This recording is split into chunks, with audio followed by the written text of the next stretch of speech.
उम्र की एक दहलीज पर पहुंचने के बाद हर इंसान अपने लिए एक साथी तलाशने लगता है, लेकिन कई बार जब ये तलाश लंबी होती जाती है तो अपने लिए सही और गलत साथी तलाश करने की नजर भी धुंधली पड़ जाती है। मेरी शादी को 3 साल हो चुके थे, लेकिन मेरा पति मेरे करीब नहीं आता था। मैं जॉब करती थी, वह बेरोजगार था, पूरा दिन घर में पड़ा रहता। अब मुझे बच्चे की बहुत ख्वाहिश थी। अजीब बात ये थी कि जब घर आती तो मुझे अपने बिस्तर पर किसी औरत के बाल पड़े हुए मिलते। पति से पूछती तो कहता, मुझे नहीं मालूम। उस दिन मैं नहाने के लिए वॉशरूम गई तो सामने ऐसी चीज नजर आ गई जो किसी औरत की। मैं अपने बिस्तर पर लेटी कब से 2 बजने का इंतजार कर रही थी। अभी सिर्फ 12 बजे थे। मुकेश सो चुका था और मैं चाहती थी कि आस पड़ोस के भी सब लोग गहरी नींद सो जाएं। यही वक्त था जब मैं घर से बाहर निकल सकती थी। वैसे भी यहाँ के लोग जल्दी सो जाया करते थे। मैंने आज सोच लिया था कि किसी न किसी तरह यहाँ से निकलना है। मेरा पति मुकेश तो 10 बजे ही सो गया था। मैंने हल्के से गर्दन मोड़कर उसकी तरफ देखा। वो अपने बिस्तर पर गहरी नींद सो रहा था।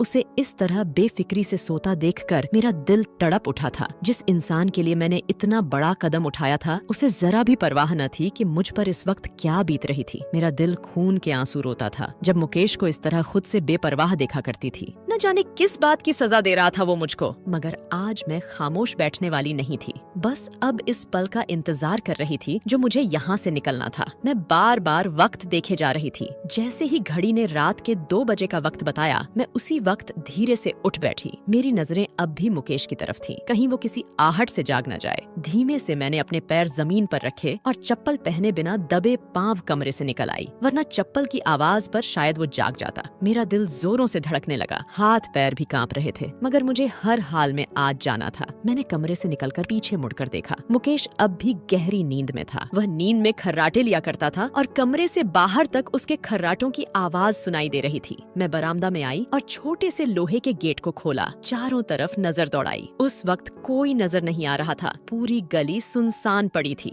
मैं जल्दी जल्दी कदम उठाती नाक की सीध पर चलती जा रही थी। कभी कभी खौफ के मारे पीछे मुड़कर देख लिया करती कि कहीं कोई मेरे पीछे तो नहीं आ रहा, मगर वहाँ कोई भी न था। पूरा मोहल्ला मीठी नींद के मजे ले रहा था, जबकि मैं ही बदकिस्मत थी जिसको रात के इस पहर चोरों की तरह निकलना पड़ा था। औरत की भी क्या कहानी है, अगर वो इस वक्त घर से निकले तो बदचलन बेहया कहलाती है, जबकि मर्द अगर इस वक्त घर से निकले तो उसके किरदार पर कोई सवाल नहीं उठाया करता। मगर आज मुझे कोई भी खौफ वहाँ जाने से रोक नहीं पा रहा था। मेरी अंदर की औरत जाग चुकी थी। मैं बहुत तेज कदम उठा रही थी ताकि जल्द से जल्द वहाँ पहुँच सकूं। 2 किलोमीटर का रास्ता मुझे पैदल ही तय करना था, क्योंकि उस वक्त कोई सवारी मिलने का सवाल ही पैदा नहीं होता था और मुझे सुबह से पहले वापस भी आना था ताकि किसी को कानो कान खबर भी ना हो। मुकेश तो सुबह 11 बजे से पहले नहीं उठता था, मगर मुझे मोहल्ले वालों का डर था जो जल्दी उठने के आदी थे। दिल में खौफ भी था, मगर मेरा जुनून मुझे खींचे जा रहा था। कई बार मैं गिरते गिरते बची। हर जगह कोई न कोई पत्थर आ जाता पाँव के नीचे। मुझे चलने में दुश्वारी हो रही थी। पाँव के अंगूठे से खून बह रहा था। एक नुकीला पत्थर चुभ गया था, लेकिन ऐसे कई पत्थर मेरी रूह में भी चुभ गए थे जो मैं जाने कब से बर्दाश्त करती आ रही थी। एक लम्हे को मेरे कदम लड़खड़ाए थे कि जाने आगे क्या होगा, लोग क्या कहेंगे। हर कोई मेरे किरदार पर ही उंगली उठाएगा। बस एक पल को मैं सोच में पड़ गई कि मैं वापस चली जाऊं, मगर फिर मुझे अपनी तकलीफ याद आ गई जो मुझे मुकेश से शादी करने पर मिली थी। वो शख्स जिसे मैंने बहुत चाहा था, उसने मेरी झोली में 2 पल मोहब्बत के न डाले थे। इस बेपरवाह शख्स के लिए मैंने क्या नहीं किया, अपना आप तक मार डाला, मगर उसने मेरे साथ वो सब याद आते ही मैं फिर से तेज कदम उठाती आगे जाने लगती। मेरे दिलो दिमाग में जो डर था वो जाता रहा था। चलते चलते आखिरकार मैं अपनी मंजिल तक पहुंच गई। उस जगह को देखकर मेरा दिल जोर जोर से धड़कने लगा था। दिल था उछलकर हलक में आ गया था। अब मेरे कदम डगमगाने लगे थे। क्या मैं ठीक कर रही हूँ? ये ख्याल आते ही मुझे पसीने आने लगे थे। रुक जाओ अर्पिता, ये पाप है। यह आवाज मेरे कानों में आए जा रही थी, जैसे कोई मुझे रोक रहा हो। मगर मैं क्या करती? मैं अपनी ख्वाहिश को कब तक दबाती? आखिर मैंने अपने कानों पर हाथ रख दिए और अपने कदम बढ़ाने लगी। जैसे जैसे मैं आगे बढ़ रही थी, मेरे अंदर की वो आवाज दम तोड़ती जा रही थी। मेरे पैरों में जख्म पड़ चुके थे। बिना चप्पलों के जो यहाँ तक आई थी और जिसके लिए आई थी, क्या वो कभी मेरी ये तकलीफ समझ भी पाएगा? ये सवालात मेरे दिमाग में उठ रहे थे, मगर मुझे कोई परवाह नहीं थी। वैसे भी आज तक किसी ने मेरा सोचा ही कहाँ था। मैंने धड़कते दिल के साथ हाथ बढ़ाकर उस लकड़ी के पुराने दरवाजे को धकेला था और सामने उसे देखकर मैं रह न सकी और जल्दी से उसकी तरफ लपकी। दिन निकलने से पहले मैं बहुत मुश्किल से वहाँ से निकल आई थी। अब कोई घबराहट नहीं थी। मेरे दिलो दिमाग में बस सुकून सुकून ही सुकून था। खुशी मेरे अंग अंग से फूटी पड़ रही थी। मैं जल्दी जल्दी कदम उठाती जा रही थी। अभी काफी अंधेरा था। कच्ची पक्की सड़क पर चलने से मेरे पैरों के नीचे छाले से पड़ गए थे, मगर मैं एक पल को भी रुकी न थी। मैंने बड़ी सी चादर में चेहरा छुपा रखा था। मुझे खौफ था कि सूरज की किरणें रोशनी न फैला दें, लेकिन मैं पहली किरण निकलने से पहले ही अपने घर पहुंच चुकी थी। घर पहुंचकर मैंने सुख का सांस लिया और बिस्तर पर गिर सी गई। अब महसूस हो रहा था कि मैं कितनी थक चुकी थी, मगर मैं बहुत खुश थी। अब मैं उसके बिना एक पल भी नहीं गुजार सकती। मेरी दिली ख्वाहिश पूरी हो गई थी। अब मेरे पैर जमीन पर नहीं टिक रहे थे। मैंने सोच लिया था अब उसे अपने घर ले आऊंगी, क्योंकि मुझे मुकेश की कोई परवाह नहीं थी। मैंने मुकेश की तरफ देखा तो वो अब भी खर्राटे ले रहा था। मुझे अजीब सी नफरत होने लगी उसके वजूद से। यह वो शख्स था जिसकी मोहब्बत में मैंने अपने घर बार को छोड़ा था, अपना सुकून आराम सब बर्बाद किया था। मगर ये था कि मेरी सारी रियासतों को भुला बैठा था। मैं मुकेश के इश्क में अंधी हो चुकी थी। हर वक्त उसे खुश करने का सोचा करती थी, मगर आज से 3 हफ्ते पहले मुझे अजीब सी गड़बड़ का एहसास होने लगा था। मैं जब भी जॉब से थकी हारी घर पहुंचती, मुझे लगता जैसे कोई मेरी पीठ पीछे यहाँ आया था। मैं पूछती तो वो टाल जाया करता कि कौन आ सकता है यहाँ। लेकिन एक दिन जब मैं मुकेश का बिस्तर झाड़ रही थी तो मुझे हैरत का झटका लगा, क्योंकि चादर में से कोई चीज गिरी थी। छन की आवाज पर मैं चौंकी तो फर्श पर एक बाली गिरी हुई थी। मैंने उसे उठाकर देखा। मेरे पास ऐसी कोई बाली न थी। भला ये किसकी थी? वो मुकेश के बेड पर क्या कर रही थी? अजीब से ख्यालात मुझे बेचैन कर रहे थे। मैं उसी वक्त मुकेश को कॉल लगाई कि जल्दी घर आओ। वह रात का खाना लाने गया हुआ था। उसके आते ही मैंने उसे बाली दिखाई। ये किसकी है और यहाँ क्या कर रही है? मैंने गुस्से में उससे पूछा तो उसके चेहरे पर एक साया सा लहराया, मगर अगले ही पल वो नॉर्मल हो गया और कहने लगा कि ये तो मैंने ली थी तुम्हारे लिए, मगर मेरी बदकिस्मती देखो, इसकी दूसरी बाली न जाने कहाँ गिरा दी मैंने। वो हंसने लगा। उसकी बात पर मुझे यकीन नहीं आया, मगर मैं खामोश हो गई। लेकिन अब मैं काफी चौकन्ना हो गई थी, क्योंकि कई दिन से मुझे एक अलग खुशबू का भी एहसास हो रहा था। अगले दिन मैंने फिर से उसके कमरे का तलाशी लिया तो मेरे पैरों तले से जमीन निकल गई, क्योंकि वहाँ उसके बेड पर मुझे लंबे बाल मिले जो यकीनन किसी लड़की के ही थे। कुछ तकिए पर, कुछ चादर पर। मैं सदमे से वो सब देख रही थी। मुझे यकीन नहीं आ रहा था कि वो मुझे धोखा भी दे सकता है। मैंने उसी वक्त उससे सवाल किया तो वो मुझसे नाराज हो गया कि तुम मुझ पर शक कर रही हो। मुझे क्या मालूम ये बाल किसके हैं, तुम्हारे भी तो हो सकते हैं। उसकी बात सुनकर मुझे तैश तो बहुत आया। क्या कहूँ कि तुमने मुझे हक ही कहाँ दिया है कि मेरे बाल यहाँ नजर आते। मैं उसी वक्त मुंह मोड़कर वहाँ से निकल गई, मगर मुझे मालूम करना था कि मेरी पीठ के पीछे यहाँ क्या खेल खेला जा रहा था। दूसरी सुबह मैं नहाने के लिए बाथरूम में गई तो वहाँ जो कुछ देखा, मेरे तो रोंगटे खड़े हो गए, क्योंकि वहाँ तो अभी मैंने 10वीं के इम्तिहान दिए थे कि मेरे लिए रिश्तों की लाइन लग गई। लेकिन मेरी मम्मी ने हर आने वाले रिश्ते को मना कर दिया कि अभी अर्पिता बहुत छोटी है। ये बात ठीक भी थी, लेकिन मेरी माँ ये बात पकड़ कर बैठ गई थी। मैंने बीए कर लिया था, तब भी वो मेरी पढ़ाई का बहाना करके हर रिश्ते को मना करती रहती थी। मैं बहुत खूबसूरत थी और बहुत हसीन थी। जहाँ भी जाती लोग देखते रह जाते थे। मैं बहुत गोरी थी, इसलिए मैं हमेशा सादा कपड़ों में हुआ करती, मगर लोग इस सादगी में भी मुझे पसंद कर लिया करते थे। वक्त गुजरने लगा। मैंने टॉप किया था और मुझे बहुत अच्छी जॉब मिल गई थी। वो भी मम्मी के कहने पर मैं राजी हुई थी जॉब के लिए, वरना मुझे मास्टर्स करना था। मगर मम्मी का कहना था कि घर में 3 बहनें बैठी हैं, उनकी पढ़ाई का खर्चा कौन उठाएगा। पापा को गुजरे हुए 2 साल होने को आए थे। मैं भी मजबूरन जॉब करने लगी। लोग हैरान थे कि मुझे इतनी बड़ी कंपनी में जॉब कैसे मिल गई। मेरी तनख्वाह भी अच्छी खासी थी। मैं सारे पैसे मम्मी को दिया करती थी, बस कुछ हजार अपने लिए रखती थी, क्योंकि मुझे जॉब के लिए अच्छे कपड़ों की जरूरत थी और भी बहुत सी चीजों की जरूरत पड़ती थी, जबकि मेरी पिक एंड ड्रॉप कंपनी के जिम्मे थी। अब तो मेरे लिए बड़े घरों से भी रिश्ते आने लगे थे, मगर मम्मी हर बार मना कर दिया करती थी। मैं अब थक चुकी थी। मुझे जीवन साथी की जरूरत थी जो मेरे दुख सुख में मेरा साथ दे, मगर मम्मी ने जैसे मुझे पैसे कमाने की मशीन समझ लिया था। कई बार तो मैं उनको दबे अल्फाज में कह भी चुकी थी कि मुझे अब शादी करनी है, मगर वो एक कान से सुनती और दूसरे से निकाल देती थी। उन्हीं दिनों मेरे एक कलीग ने मुझे प्रपोज किया तो मैं हैरान रह गई। वो मुझसे उम्र में काफी बड़े थे और उनकी तलाक भी हो चुकी थी। एक 9 साल की बेटी भी थी। उनके मुंह से शादी का प्रपोज सुनकर मैं बहुत हैरान रह गई थी। मेरे तो जैसे पैरों तले जमीन खिसकती महसूस हो रही थी। घर आकर मैं अपने कमरे में बंद हो गई और खूब रोई अपनी किस्मत पर। कल तक अच्छे खासे हैंडसम नौजवानों के रिश्ते आया करते थे और अब मम्मी की वजह से अधेड़ उम्र लोग मुझसे शादी के ख्वाहिश करते थे। मुझे इतनी तकलीफ हो रही थी। मेरी अपनी माँ को कोई एहसास नहीं था कि मेरी उम्र निकलने लगी है, मगर उनको सिर्फ और सिर्फ पैसे से मतलब था। उनका कहना था कि लोग मुझसे इसीलिए शादी करना चाहते हैं क्योंकि मैं बहुत अच्छी पोस्ट पर हूँ और अब तो मेरी प्रमोशन भी हो गई थी। हमने घर को बहुत बहुत अच्छे से बनवाया था, रंगवा भी दिया, ऊपर 2 कमरे बनवा दिए थे ताकि ऊपर वाला हिस्सा किराए पर दे सके। ये सब मेरी मेहनत का नतीजा था, मगर अफसोस इस सब में मुझे कोई खुशी और सुकून हासिल नहीं हो रहा था। मुझे तो बस एक ऐसा इंसान चाहिए था जो मेरे नाज नखरे उठाए और मेरा ख्याल रखे। अब तो मेरी मांग में काफी सफेद बाल भी आ गए थे, जिन्हें मैं कलर करके छुपा दिया करती थी। मैं समझ चुकी थी कि मम्मी मेरी शादी कभी होने नहीं देगी। एक दिन जब मैंने उनको कहा कि आज कुछ लोग आ रहे हैं रिश्ते के लिए, तो वो काफी आग बबूला हो गई मुझ पर कि तुमसे जवानी संभल नहीं रही कि खुद ही रिश्ते वालों को बुलवा लिया है। उनके मुंह से ये सब सुनकर बहुत तकलीफ हुई, मगर मैं सह गई। मुझे अब हर सूरत में शादी करना था। ये रिश्ता मेरी सहेली संध्या ने बताया था, जो इस वक्त 4 बच्चों की माँ थी। उसका देवर जो कि रड़वा था, उसका रिश्ता बताया था। औलाद कोई नहीं थी। 1 साल पहले बीवी का देहांत हो गया था। संध्या ने समझाया था कि अब किसी कुंवारे लड़के के ख्वाब देखना बंद कर दो और जो उसका देवर है उसी से शादी कर लो, और बहुत अच्छा इंसान है और कमाता भी अच्छा है, उसका बिजनेस चल रहा है। तभी मैंने उन लोगों को बुलवाया था, मगर उनके आते ही मम्मी ने उनकी खूब बेइज्जती कर डाली। उन्होंने कहा कि तुम लोग सिर्फ इसलिए अर्पिता के पीछे पड़े हो कि ये बहुत अच्छी पोस्ट पर है, और मैं हरगिज किसी लालची इंसान को अपनी बेटी नहीं दूंगी। ऐसी बातें सुनकर भला कौन शरीफ इंसान बर्दाश्त कर सकता था। वो लोग भी गुस्से में आकर वहाँ से चल दिए। उस रात मैं मम्मी के सामने खड़ी हो गई थी। मम्मी,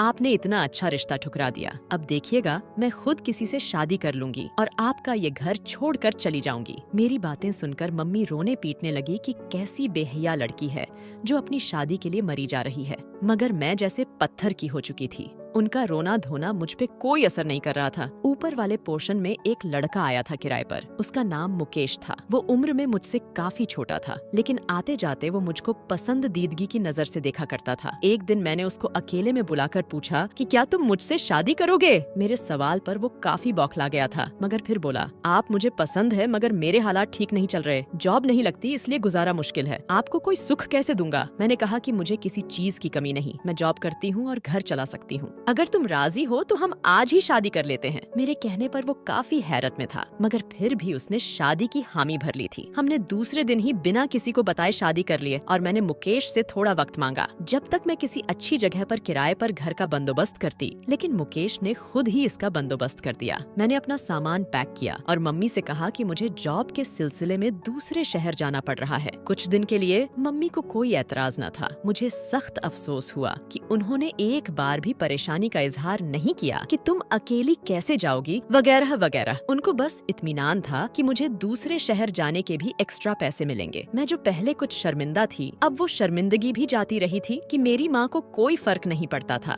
कि मैं कहाँ जा रही हूँ, क्या कर रही हूँ। मैं दिल में बहुत सारा बोझ लिए इस घर से निकल आई थी। बाहर मुकेश मेरा इंतजार कर रहा था। हम दोनों उस किराए के मकान में आ गए, मगर वहाँ आकर मुझे एहसास हुआ कि मेरे साथ काफी कुछ बुरा हो चुका है। मैंने महसूस किया मुकेश मुझसे दूर दूर रहता है। हम दोनों पति पत्नी रिश्ते में बंध चुके थे, मगर वह मुझसे काफी घबराता था। खैर, मैंने सोचा हमारी शादी अचानक हुई है, इसलिए शायद उसे कुछ वक्त चाहिए, और इसी वजह से मैं खामोश हो गई। लेकिन मुझे वह बहुत पसंद था। उसकी पर्सनैलिटी बहुत अच्छी थी। अच्छे कपड़े पहनता तो राजकुमार लगता था। मैं उसके साथ बाहर जाती तो लोग हमें जलन भरी निगाहों से देखा करते और मुझे फक्र महसूस होता। मैंने उसे बहुत सारी शॉपिंग करवाई थी और मैंने घर के लिए काफी सामान भी लिया था। एक हफ्ते बाद मैंने मम्मी को कॉल करके बताया कि मैंने शादी कर ली है और यह कि वह मुझे माफ कर दे। अब भी मैं उनको खर्चा दिया करूंगी, मगर पहले जितना नहीं, क्योंकि अब मेरा अपना भी घर था और खर्चे थे। मेरी बात सुनते ही माँ फोन पर ही चीखने चिल्लाने लगी थी।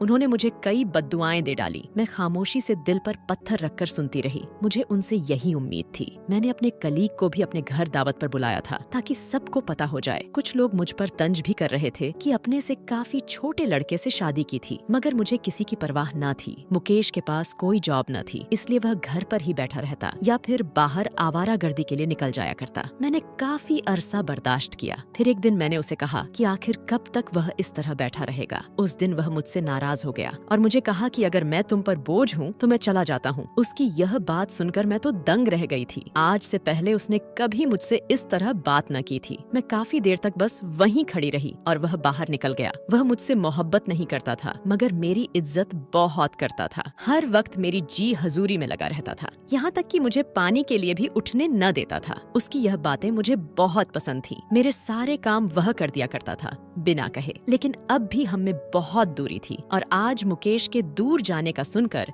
मैं काफी परेशान हो गई थी। उसके बिना मैं कैसे रहूंगी, ये ख्याल मेरे दिल पर कोड़े बरसाने लगा था। मैंने फैसला कर लिया था कि आइंदा उससे कोई बात नहीं कहूंगी। अगर उसने मुझे छोड़ दिया तो मैं कहीं की नहीं रहूंगी। पहले ही लोग मेरा मजाक उड़ाते थे, उन लोगों को फिर से मौका मिल जाएगा। रात को जब मुकेश घर आया तो मैंने उससे माफी मांगी कि मेरा हरगिज वह मतलब नहीं था। मेरी बात सुनकर वह भी काफी शर्मिंदा हुआ और कहा कि उस वक्त मैं न जाने क्यों गुस्से में आ गया था। मैं वादा करता हूँ कि आपको छोड़कर कहीं नहीं जाऊंगा। उसकी बात सुनकर मैं खुशी से झूम उठी थी। मैं हर वक्त मुकेश को जेब खर्च दिया करती थी ताकि उसे मुझसे मांगना न पड़े, और मैंने उसका जेब खर्च बढ़ा दिया था। मुझे खौफ था कि वह मुझे छोड़कर न चला जाए। मुकेश के घर वाले उससे मिलने कभी न आए थे, बस कभी कभार वह अपने घर चला जाता था उनसे मिलने। लेकिन जब भी जाता मैं उन सब के लिए तोहफे वगैरह भेजा करती थी। मुकेश शहर जॉब ढूंढने के लिए ही आया था, मगर अब ऐसा लगता था अब उसे जॉब की कोई ख्वाहिश न थी। उसे सब बैठे बिठाए मिल जो जाया करता था। हमारा घर छोटा सा था जहाँ बस 2 कमरे थे। मुकेश ज्यादातर दूसरे कमरे में सोया करता था, मगर जब मैंने कमरे में एसी लगवाया तो वो मेरे ही कमरे में नीचे गद्दा बिछा सो जाता था। उसके होते हुए भी मुझे अकेलापन का शिकार होता था। घर का किराया मुझे कंपनी की तरफ से मिलने लगा था।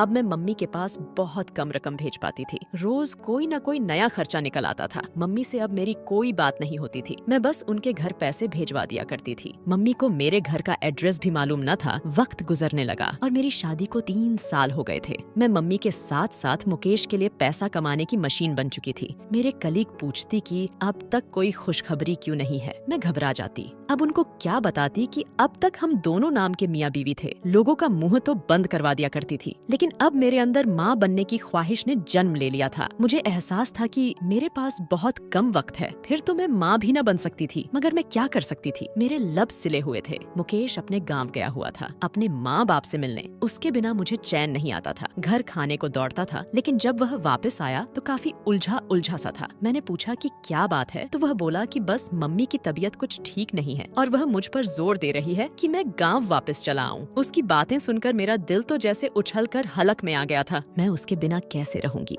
ये ख्याल मुझे सताने लगा था। सारी रात मैं सो ना सकी थी कि जाने मुकेश के दिल में क्या चल रहा है। हो सकता था वह मुझे छोड़कर अपने गांव वापस चला जाए, क्योंकि उसे मुझसे कोई मोहब्बत तो थी नहीं। दूसरे दिन मैं ऑफिस गई तो सर में बहुत दर्द उठा और मैंने ऑफिस से छुट्टी ली और वापस आ गई। घर आते ही मुझे अजीब सा एहसास हुआ। एक लेडीज परफ्यूम की खुशबू पूरे कमरे में बिखरी हुई थी और उसी दिन मैंने जान लिया था कि मेरे घर में मुकेश न जाने किसके साथ रंगरलियां मना रहा था। लेकिन मैंने उस दिन बाथरूम में मेकअप का सामान देखा तो मेरा शक यकीन में बदल गया। अब शक की कोई गुंजाइश नहीं थी। मेरे दिलो दिमाग में जंग चलने लगे थे, जैसे मैं तप्ते में खड़ी थी जहाँ एक बूंद पानी भी नसीब न था। जिसके लिए इतना कुछ किया वह मेरे साथ इतना बड़ा धोखा करेगा, मैं कभी सोच भी नहीं सकती थी। उसी दिन मैंने फैसला कर लिया था कि मैं अब अपनी सारी तड़पती ख्वाहिश को पूरा करूंगी। इसलिए मैंने कोशिश शुरू कर दी थी और मुझे उस जगह का पता भी मिल गया था। मुझे रात के वक्त जाना था ताकि किसी को कानो कान खबर न हो, इसलिए मैं रात को ही गई थी। वह सुनसान मकान एक नर्स का था जहां उसने मेरे लिए एक बच्चे का इंतजाम किया था। जी हाँ, उस रात मैं उसी बच्चे से मिलने गई थी। मेरी तड़पती ममता मुझे वहां तक खींच कर ले गई थी जहां वह गोरा सा मासूम बच्चा मेरे इंतजार में था। उसे देखकर मैं रह ना पाई थी। मैंने नर्स को उसकी रकम अदा कर दी थी। अब 2 दिन बाद मैं उसको लेकर आने वाली थी, लेकिन एक ख्याल मुझे खाए जा रहा था कि जाने किस माँ की गोद उजाड़ कर वह नर्स उस बच्चे को हॉस्पिटल से चुरा कर लाई थी। ये बहुत बड़ा गुनाह था और मैं भी इसमें हिस्सेदार बनने जा रही थी। मेरा ज़मीर मुझे बार बार मना कर रहा था, लेकिन मेरी ममता का जुनून मुझ पर हावी होने लगा था। मैं जब बाकी की रकम लेकर दूसरी रात उस नर्स के घर पहुंची तो वह मेरा ही इंतजार कर रही थी। उसने झट से बच्चा मुझे थमाया और मुझे जाने का कहा। खबरदार जो किसी को मेरे बारे में कुछ बताया, वह जल्दी से पैसे गिनते हुए बोली। मैंने बच्चे को गोद में लेकर चूमा। मेरी ममता को सुकून मिल गई। मैं जल्दी से वहाँ से निकल आई। मैं आहिस्ता आहिस्ता कदम उठा रही थी क्योंकि मेरे हाथ में मेरा बच्चा था। घर पहुंचकर मैं उसे अपने कमरे में ले गई जहाँ मैंने उसकी जरूरियात का सामान पहले से ही ले रखा था। उसका दूध, कपड़े, फीडर्स, सब कुछ।